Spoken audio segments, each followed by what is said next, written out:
खुदावंद यीशु में आप सबकी सलामती हो। हम अपने खुदा की शुक्रगुजारी करते हैं जो लम्हा बलम्हा हमारी हिफाजत करता है, हमें सिखाता है, समझाता है और हमारी रहनुमाई करता है।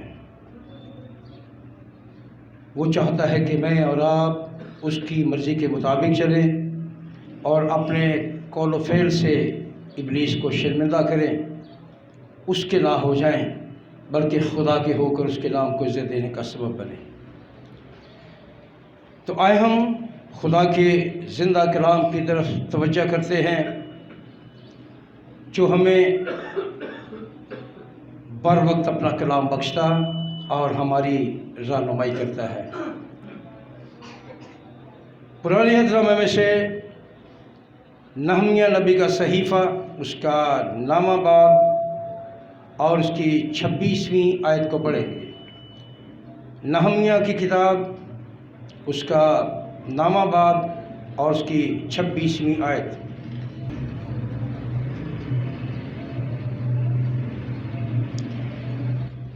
कलाम मुक़द्दस में यूँ मरकूम है, तो भी वो नाफरमान होकर तुझसे बागी हुए और उन्होंने तेरी शरीयत को पीठ पीछे फेंका और तेरे नबियों को जो उनके ख़िलाफ़ गवाही देते थे ताकि उनको तेरी तरफ फेर लाएं, कत्ल किया और उन्होंने गुस्सा दिलाने के बड़े बड़े काम किए। खुदा उनकी बरकत उसके अजीम कलाम के पढ़े और सुने जाने पर हो। तो आज हम खुदा के कलाम में से ये सीखेंगे कि हमारा खुदा जो ठीक हमारी रहनुमाई करता है और इस बात के लिए हमें आमादा करता है, तैयार करता है कि हम अपने खुदा के कलाम को ना सिर्फ सुनने वाले हों बल्कि इस पर अमल करने वाले हों। जब हम इस कलाम पर अमल करते हैं तो कलाम में लिखा है कि खुदा ने हर दौर में अपने लोगों की मदद की है और वो ये चाहता है कि उसके लोग उसके कलाम से फैज़याब हों और ये कलाम उनकी ज़िंदगियों में काम करे। पुराने अहद को हम इसलिए पढ़ते हैं कि जो कुछ हुआ है उसे हम सुने, उसे हम पढ़ें और उस पर हम ध्यान दें ताकि जो कुछ पहले हुआ है उससे सीखें। अक्सर बेशतर लोग पुराने हालात के मुतालिक ना सोचते हैं, ना समझते हैं और ना ही सुनना चाहते हैं। वो ये कहते हैं कि पुराना ज़माना था, यह बात हो गई, गुजर गई, अब उसे याद करने की ज़रूरत नहीं है। तो अजीज़ प्यारी बहनों और प्यारे भाइयों, मैं खुदा का खादिम होते हुए तुम्हें ये बताना चाहता हूँ कि हमारा खुदा तीनों ज़मानों का खुदा है। यानी कि गुजरा हुआ ज़माना, हाल का ज़माना और गुजरे हुए ज़माने से हम हाल में सीखते हैं और आने वाले ज़माने के मुतालिक गौर करते हैं। सो यहाँ हम एक वाक़या देखते हैं जो नहमिया नबी के वसीले से खुदा ने कौम बनी इसराइल को दिया और वाज़े किया। तो भी वो नाफरमान होकर, तो भी से मुराद है कि उन्होंने पहले भी सुना कि नाफरमानी की सज़ा होती है। नाफरमानी छोटी हो या बड़ी हो, नाफरमानी हो, नाफरमानी दोस्तों की हो, माँ बाप की हो, वाकफकारों की हो। आप अगर किसी चीज़ में नाफरमान हैं तो सज़ा आपकी धरी रखी है। उसके लिए कोई नहीं चाहता कि आपको उसकी सज़ा मिले, लेकिन जिसने ये कानून बनाया है वो सज़ा रखता है, वो इख्तियार रखता है। तो भी वो नाफरमान होकर तुझसे बागी हुए।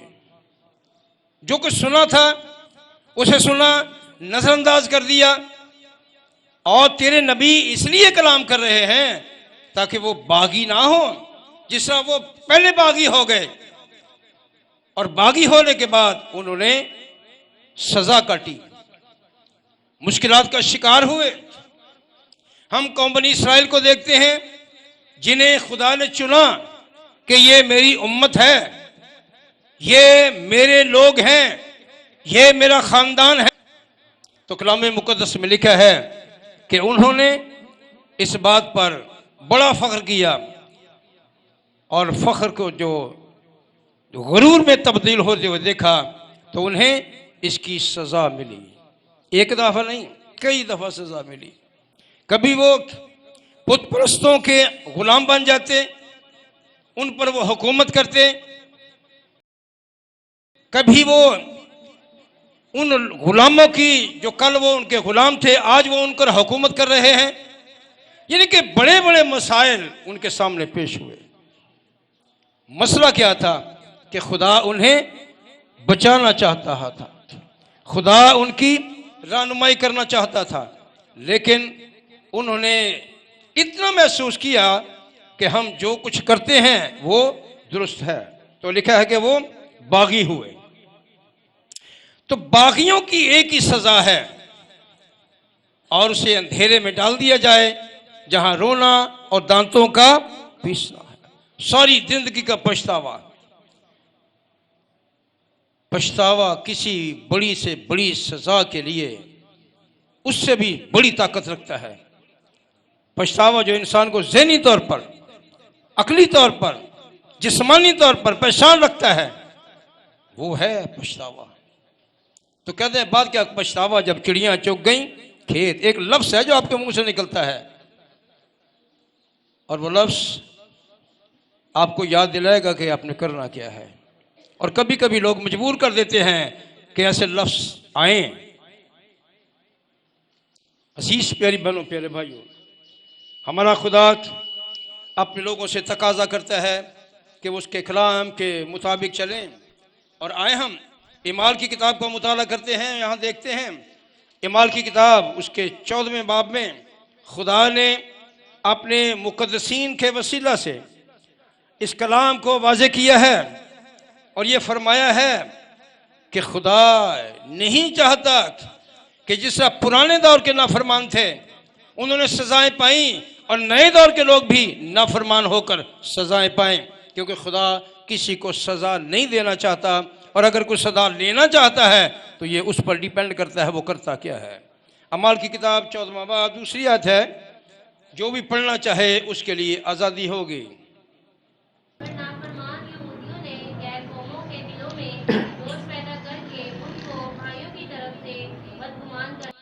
यहाँ आपने बड़ी वजाहत से सुना, साफ पढ़ा गया है, अच्छा पढ़ा गया है। मगर नाफरमान यहूदियों ने, ये कौन है, कौन है नाफरमान? यहूदी। तो यहूदी तो खुदा के चुने हुए लोग थे, खुदा के अलग किए हुए लोग थे, मुकद्दस किए हुए लोग थे। ये नाफरमान क्यों हो गए? इसलिए कि इन्होंने खुदा की आवाज को सुना तो सही, लेकिन लब्बैक नहीं कहा, अमल नहीं किया।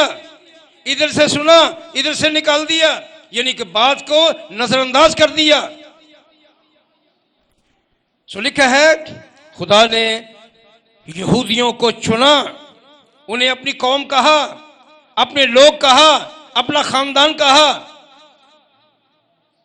लेकिन कलाम में लिखा है कि उन्हीं यहूदियों ने जिनके मुतालिक खुदा ने अंबिया को आने वाले मसीहा मौद के मुतालिक, मसीह यस्सु के मुतालिक आगाह किया था, अब देखें वही यहूदी, वही चुने हुए लोग किस तरह से अपने निजात हिंदे की उस कलाम को, उन बातों को झुटलाने और इल्जाम लगाने की कोशिश करते हैं। मगर नाफरमान यहूदियों ने गैर कौमों के दिलों में जो पैदा करके उनके भाइयों की तरफ से उनको बदगुमान कर दिया।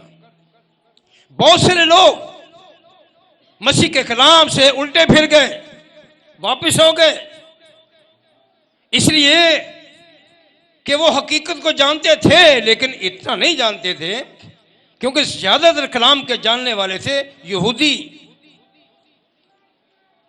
फ़कीह, फरीसी, सदूकी या शरअ के आलिम। ये कलाम को जानने और समझने वाले थे। गैर कौम जो यहूदी नहीं थे, जो मसीह पर ईमान लाकर मसीही हुए थे, मसीह के नक्शे कदम पर चलने के लिए उसके पीछे हो लिए थे। लिखे है अब यहूदियों ने क्या किया? यहूदियों ने नाफरमान, जो नाफरमान है, अपनी नाफरमानी का काम किया और गैर कौमों को जो मसीह यीशु के पास आए थे उनको भी मसीह के खिलाफ कर दिया, गुमराह कर दिया, हटा दिया। सारे तो नहीं हटे होंगे, लेकिन उनमें से काफी हट गए जो हकीकत से वाकिफ ना थे, जो हकीकत को जानते नहीं थे। सो हर दौर में ऐसा हुआ है। तो कलाम आज भी अपने लोगों को आगाह कर रहा है कि ऐसे गुमराह करने वालों लोगों से महफूज रहें, जो अपने आप को तो बड़ा पाक साफ बताते हैं, जो अपने आप को तो बड़ा रसूल बताते हैं, जो अपने आप को लोगों से सुपीरियर समझते हैं, लोगों को गुनहगार समझते हैं। लेकिन ये बताएं कि आखिर इनमें से बचने की राह क्या है? जो सीखा है वो लोगों को सिखाएं, अपना मंतक ना झाड़ें, अपनी अलमियत ना बताएं, कलाम की बताएं। कलाम क्या कहता है?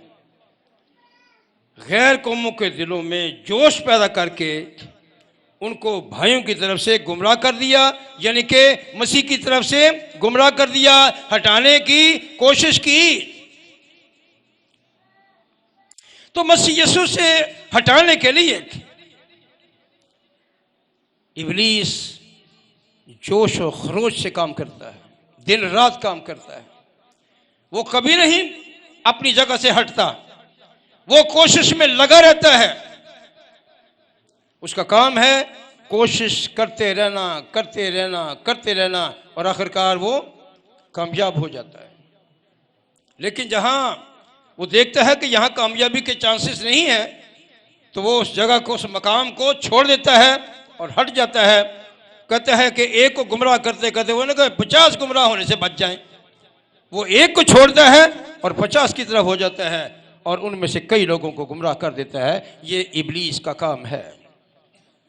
अगर मैं और आप भी गुमराह हैं, अगर मैं और आप भी कलाम के ठीक समझने वाले नहीं हैं या इसके करीब आना नहीं चाहते हैं, सुन लिया, शुक्र कर लिया और बाद में अल्लाह अल्लाह ते खैर सल्ला, ये कलाम है जो मेरी और आपकी रहनुमाई करता है, मुक़द्दसीन की रहनुमाई करता है और गुनहगारों को तौबा की तौफीक बख्शता है।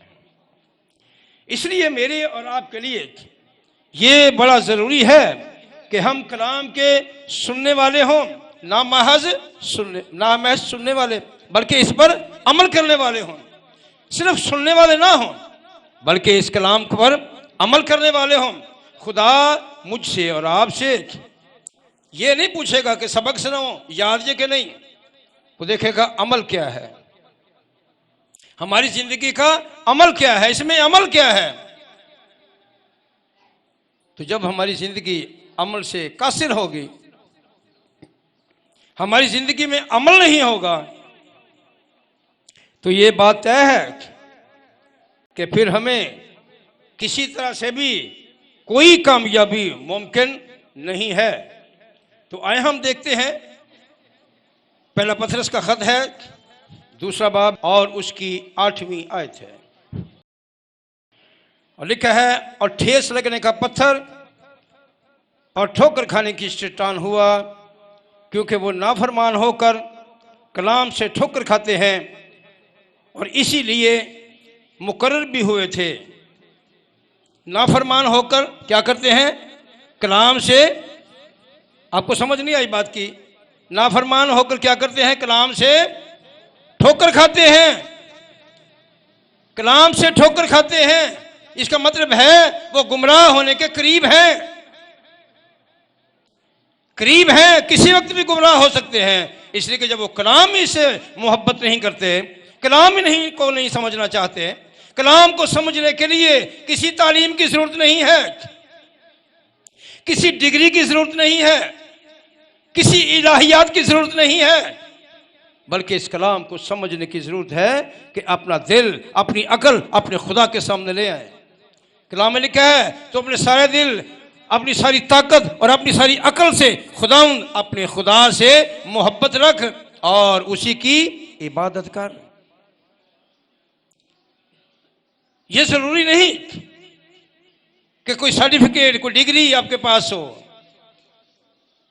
और पता लगे ये शख्स बड़ा पढ़ा लिखा है, बड़ी पढ़ी लिखी है। बड़े बड़े पढ़े लिखे लोग जाहिल हैं।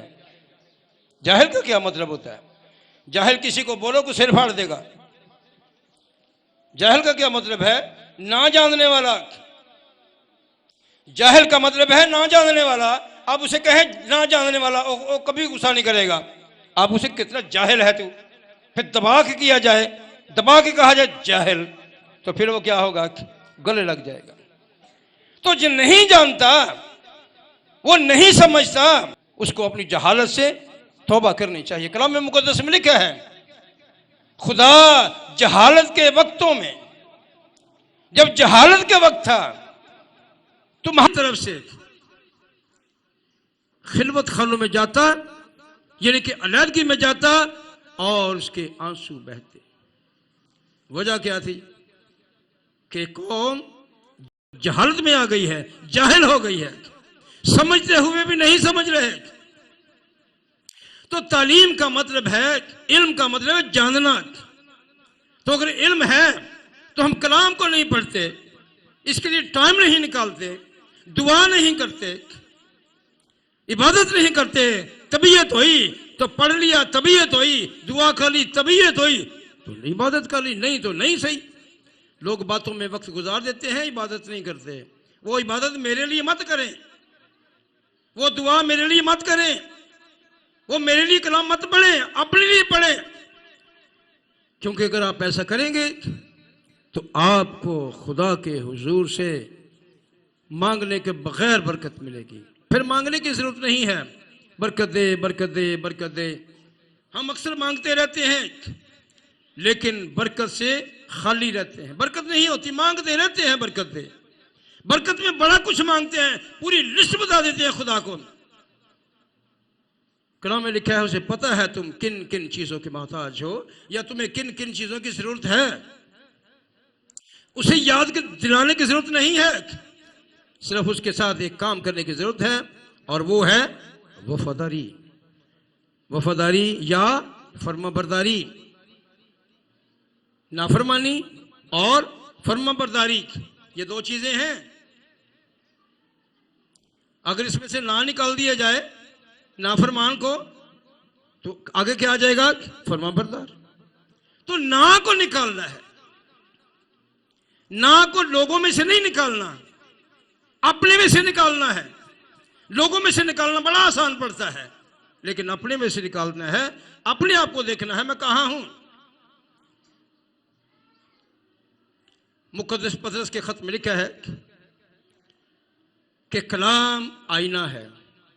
ये कलाम क्या है जी? आवाज नहीं आई कि ये आईना। मेरी बहन यहां बैठी है जो ब्यूटिशियन है, मुझे बात याद आ गई।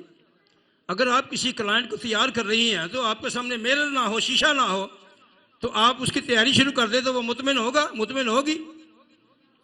वो आखेगी बीबी शीशा किथे जे, मैनू वेख लो, मैं भी दें जी आगे। शीशा आपको बताता है कि आपके चेहरे क्या कंडीशन है, आपका चेहरा कैसा है, या तैयार होने के बाद कैसा लगता है और उसके बाद कैसा लगता है। शीशा आपको अपना मुंह दिखाता है, दूसरे का नहीं। आईना, शीशा कलाम में मुकद्दस को बोलते हैं, और ये कलाम आपका मुंह दिखाएगा, आपके मुतालिक बताएगा, आपकी खुसूसियत बताएगा, आपके चेहरे के, आपके दिल के नक्श भी बताएगा। ये चेहरे शीशा जिसे हम शीशा देखते हैं, अपना मुंह देखते हैं, ये सिर्फ चेहरा बताता है, लेकिन कलाम का शीशा, कलाम का आईना आपका दिल को बताता है कि आपके दिल पर क्या है। क्या लेट रहा है आपके दिल पर, क्या प्लानिंग हो रही है आपके दिल में, क्या सोच रहे हैं आप, इसके मुतालिक ना बीवी जानती है ना खामद जानता है। बच्चे तो बहुत दूर की बात है। एक है जो दिल की बातों को जानता है, वो शीशा, वो आईना, ये कलाम है। इस कलाम पर अमल करने वाले खुदा उन्हें पसंद करता है और नहीं चाहता कि उसके लोग नाफरमान हो जाएं। अपने लोगों को वो फर्माबरदार बनाना चाहता है। खुदा अपने लोगों को फर्माबरदार बनाना चाहता है, फर्माबरदार बयान करना चाहता है। उसके लोग जो उस पर ईमान रखते, एतकाद करते, वो बड़ी बड़ी मुश्किलात का शिकार हुए, लेकिन वो अपने खुदा के नाफरमान नहीं हुए। कलाम में लिखा है, जान देने तक वफादार रहे तो जिंदगी का ताज दूंगा। लेकिन जो ताज ना लेते हैं, ना लेने देना चाहते हैं, वो बड़े बड़े मंसूबे बताएंगे आपको, वो बड़ी बड़ी बातें बताएंगे आपको, वो बड़ी बड़ी दौलत की झलक दिखाएंगे, वो आपको गुमराह करने की पूरी पूरी कोशिश करेंगे। लेकिन जब कोई गुमराह हो चुका है तो फिर वो क्या कहाँ होता है, जहां वो पहले था उससे भी उसका ग्राफ नीचे गिर जाता है। अगर कोई शख्स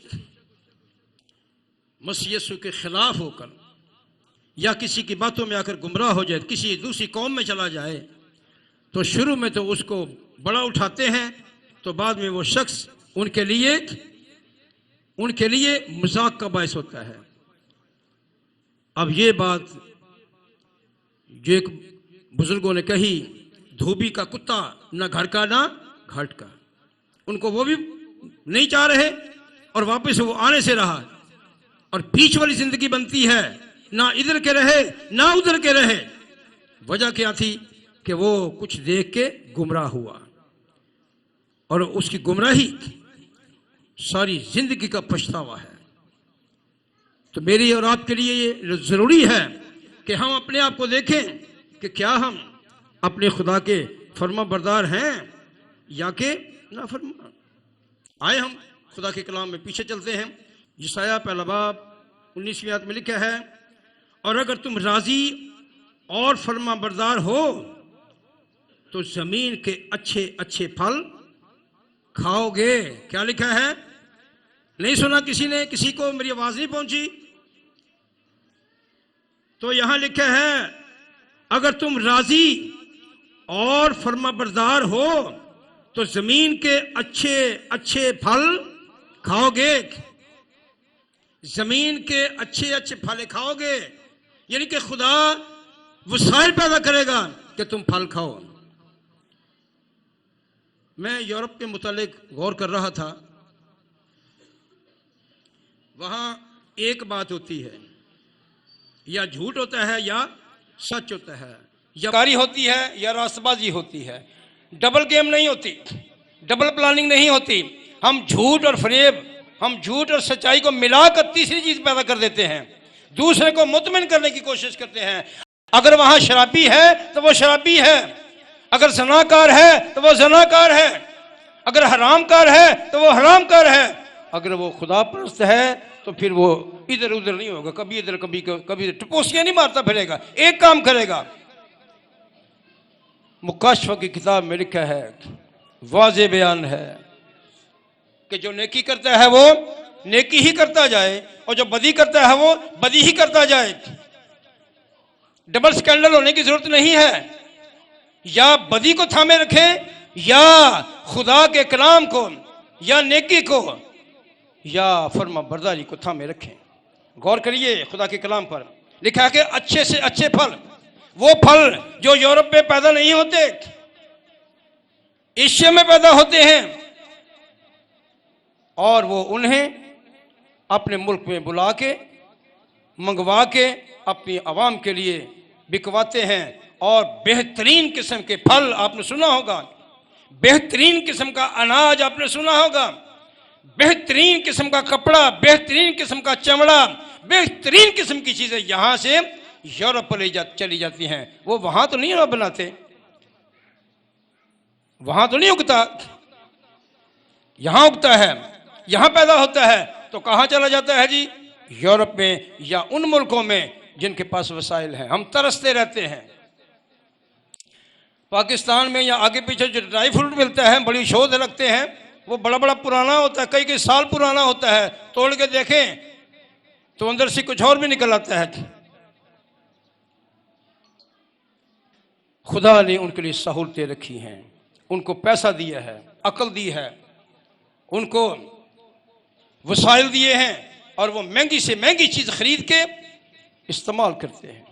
और हम महंगी से महंगी चीज़ खरीद के शक में होते हैं, कोई ठीक है अभी कि नहीं, कोई ठीक है, वाकई ठीक नहीं होती, अक्सर ठीक नहीं होती। तो लिखा है, आपने सुना, अगर तुम राजी, पहले नंबर क्या करना है? राजी होना है। अतना राजी है, अतना राजी है। हम ऊपर से तो राजी होते हैं लेकिन दिल से राजी नहीं होते। तो किससे राजी होना है जी? दिल से। कलाम में लिखा है दिल से माफ करना है।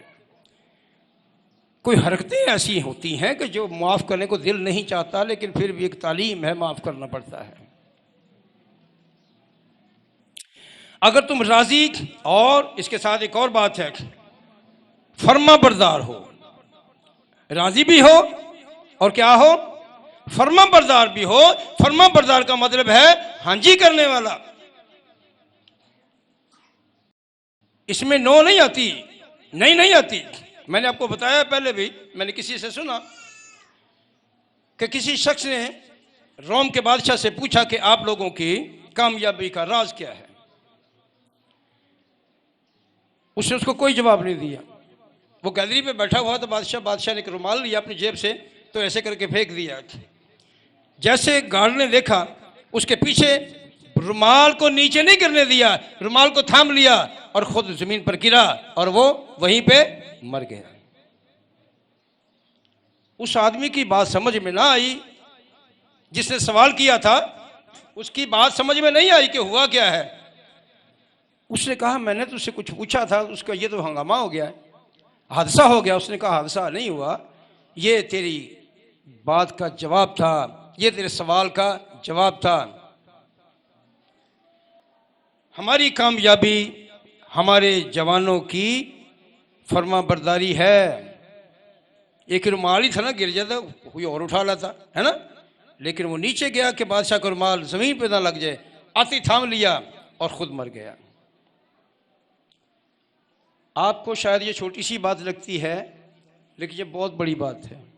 ये वफादारी का एंड है, ये फर्मा बरदारी का एंड है। जान दे दी लेकिन कपड़े के टुकड़े को जमीन पर नहीं गिरने दिया। हम कीमती चीजों को जमीन पर रौंद देते हैं, पांव के नीचे रौंद देते हैं, और वो है खुदा का कलाम।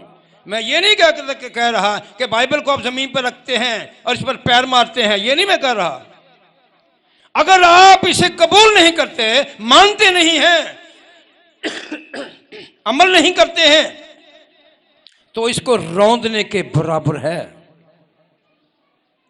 एक जमाना था ज्यादा तालीम नहीं थी और बाइबल भी नहीं थी, लोग पढ़ने के लिए तरसते थे, बाइबल नहीं होती थी।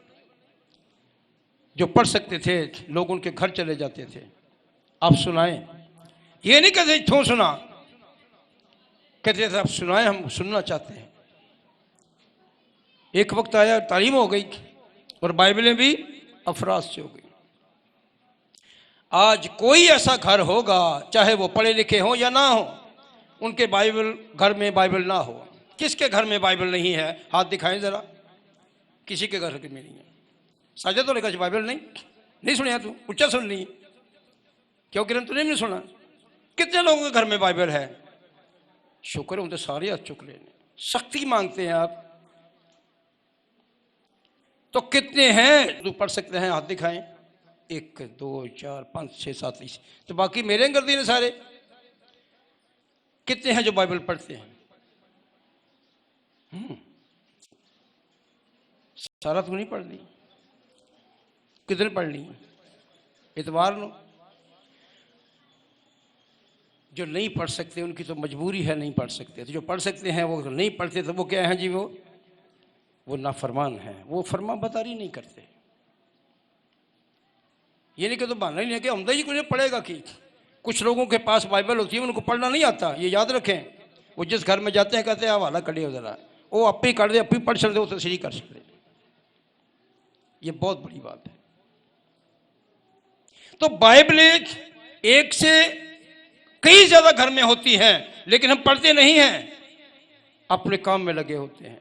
अपना काम क्या है जी? गप्पे मारनी, इधर उधर चले जाना, घूमना फिरना, लोगों का ऑपरेशन करते रहना सारा दिन, ओ इंज दिए थे, ओ इंज है, लोगों की खबरें देना दूसरों को, ये उनकी ड्यूटी होती है। लेकिन बाइबल नहीं पढ़नी और कलाम नहीं पढ़ना, दुआ नहीं करनी, इसलिए कि उनका ज़मीर उन्हें मलामत करता है। यह है नाफरमानी। तो खुदा क्या चाहता है? हम नाफरमानी से तौबा करके फर्मा बरदार बन जाएं, फर्मा बरदार बने, हुक्म मानने वाले बच्चे बने। नाफरमानों को माँ बाप भी पसंद नहीं करते। माँ बाप चाहे वो पादरी हो, चाहे कोई चौधरी हो, चाहे कोई प्रोफेसर हो, चाहे कोई बादशाह हो, नाफरमान औलाद को कोई पसंद नहीं करता, चाहे औलाद पढ़ी लिखी हो, चाहे अनपढ़ हो। हिस्ट्री में देखें, नाफरमान बादशाह के बच्चे, बादशाह ने उनको अपनी जायदाद से, अपनी सल्तनत से आग कर दिया, कुछ नहीं दिया, कुछ नहीं दिया, वीरान हो गए। तो पछताने दो, तो फिर कुछ नहीं होता ना।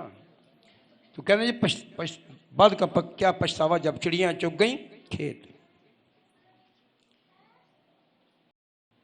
हमें नसीहत की गई है कि पहले नंबर पर राजी होना है। उसने कहा है ना, अगर तुम राजी हो, पहले क्या करना है? राजी होना है, खुशी के साथ कलाम को पढ़ना है और फर्मा बरदार होकर जमीन के अच्छे से अच्छे फल खाने हैं। हम फलों को तरसते रहते हैं, वीडियो में, फिल्मों में या तस्वीरों में देख के बड़े खुश होते हैं, नसीब नहीं होता। फिर ये कहता असी थोड़ी खा सकते हैं। फल खाने वाले इंसान होते हैं, जानवर नहीं खाते सारे फल। खुदा मुहैया करना चाहता है, आपको वसाइल देगा, आप ये खाएं, ये पिएं, इसके लिए आपको सेहत मिलेगी। हम किसी से फल की बात कर रहे हैं, जो सारे जैली होंगे ने, टीके लाए होंगे ने, दवाइयां ना पले होंगे ने। तो मैं कहता हूँ कुछ ना कुछ असली होगा इसमें। सारा जाली तो नहीं हो गया, सारे फल जाली तो नहीं हो गए, सब कुछ जाली नहीं होता। सारे रास्तबाज नहीं होते, जाली भी होते हैं, लुबादा भी ओढ़ा होता है, खौल चढ़ाया होता है। तो आए हम मुकद्दस पतरस का खत में फिर चलें वापस। मुकद्दस पतरस का खत है, पहला खत है मुकद्दस पतरस का, और उसका पहला बाब और उसकी 14वीं आयत।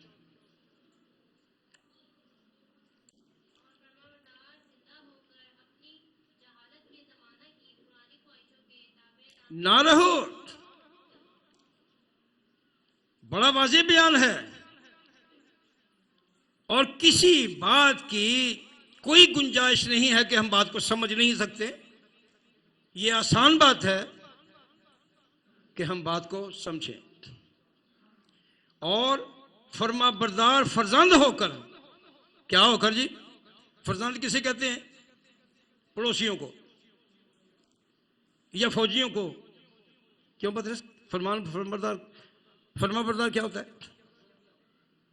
फरजंद बेटा होता है जी।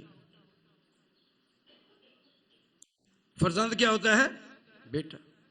और दुख्तर बेटी होती है, ये फारसी का लफ्ज़ है। वाज़े है, और फर्मा बरदार फरजंद होकर, क्या होकर? बेटा भी हो और फर्मा बरदार भी हो, नाफरमान ना हो। नाफरमान के लिए जल्दी से दुआ नहीं निकलती। माँ बाप किसी का बुरा नहीं चाहते कि ये गर्क हो जाए, क्योंकि उन्होंने उसको पाला पोसा होता है। आज का बच्चा जब वो किसी डिग्री पर पहुंचता है तो अपने माँ बाप को हकीकी जानता है। और जाहिल की नस्ल, ये देख यही जो पीछे रह के तुझे आगे कर दिया है, यही गुर्बत में रहे तुझे अमीरों में शामिल कर दिया है, यही कम तालीम याफ्ता तुझे ज्यादा तालीम याफ्ता कर दिया है। अब तूने ये बात कर रहा है, कर रही है, तो ये क्या है जी? क्यों शरोज, ये क्या है? जहालत है। आज कर ली आवाज तो सही वाली। क्या है ये? जहालत है। यानी कि वो अपने मां बाप का एहतराम नहीं समझ रहा। समझना है और फर्मा बरदार फरजंद होकर अपनी जहालत के जमाने की पुरानी ख्वाहिशों के ताबे ना रहो। कलाम में लिखा है याकूब रसूल के खत में कि ऐसी ख्वाहिश भी है जो इंसान को तबाही की तरफ ले जाती है। ख्वाहिश। खुदा ने इंसान को एक बात का वादा किया और वो क्या है? मैं तेरी हर जरूरत पूरी करूंगा। जरूरत पूरी करने का वादा किया गया है, ख्वाहिश नहीं, ख्वाहिशें नहीं, जरूरत। तो वो जानता है कि हमारी जरूरत क्या क्या है।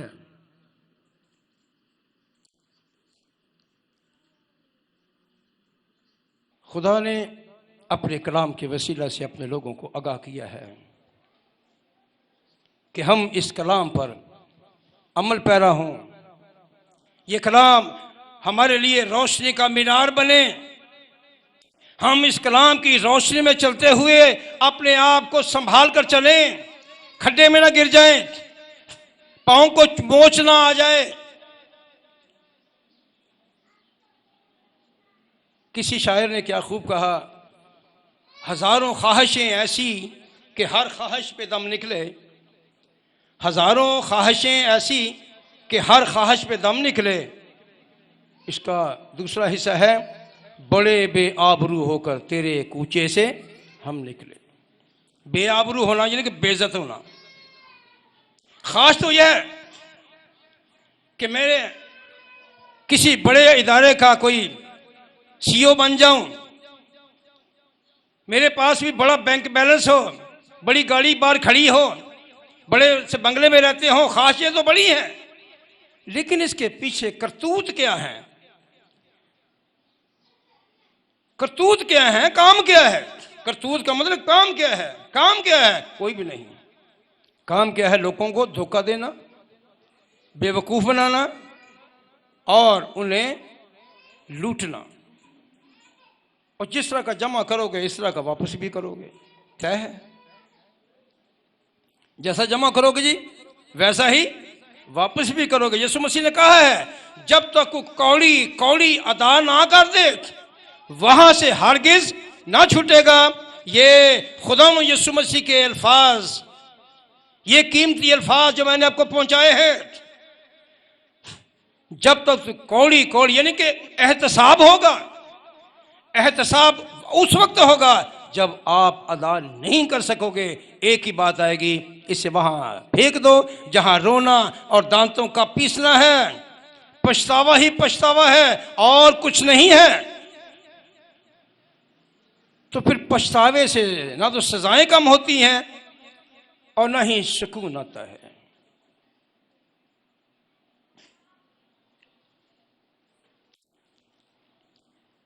एक चीज जो सुकून का इत्मीनान है, सुकून और इत्मीनान बनता है, वो है फरमाबरदारी। एक चीज से तौबा करनी है, वो है ना फरमानी से तौबा करनी है। ये कि ना हटाना है बीच से। पहले लिखा था रक्षों में, दीवारों पे कि ये ना करें, है ना? तो लोग क्या करते हैं ना, वो ना को बीच में से मिटा देते थे। इसका क्या काम, ये यही करें। जिनका लिखा था चोरी ना करें, तो लोग ना को बीच से हटा देते थे। साकी बन गया होना चोरी करें। और बहुत कुछ है जो मैं यहाँ नहीं कहना चाह रहा। मेरे कहने का मकसद ये है कि मुझे और आपको इस कलाम की रोशनी में अपने अंदर से ना निकालनी है।